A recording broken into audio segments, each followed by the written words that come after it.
The moment it became official, Ferdinand Marcos Jr. was proclaimed president-elect last month, winning via a historic margin. It marks a return to power for a family that 36 years ago was forced into exile due to anger over widespread corruption and human rights abuses by their late patriarch, the former president Ferdinand Sr. According to critics, the Marcos Renaissance was fueled by a massive disinformation campaign. Rewriting history, yes, but also foregrounding people's disappointments with what has happened from 1986 onwards.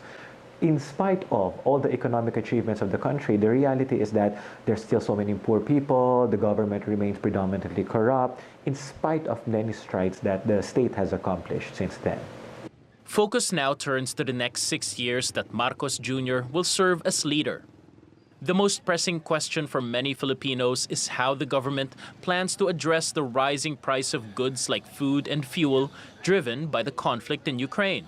That's something that, a lot of people will want to have answered. People will want to know more. How are we going to ensure that food is still on the table at manageable prices?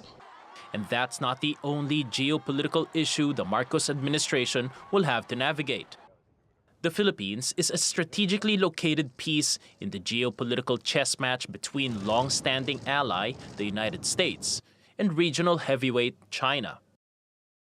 Manila has a territorial dispute with Beijing, but analysts say the Philippines can't afford to cut off its large neighbor.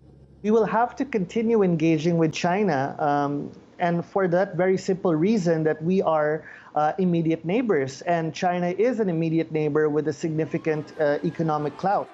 Marcos Jr.'s landslide election victory means he'll assume the presidency with more political capital than any who've come before him.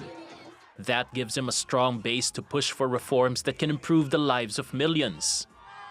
But experts say it also adds pressure on his administration to deliver what they've promised, or risk facing the wrath of an electorate the Marcos family spent decades trying to win back.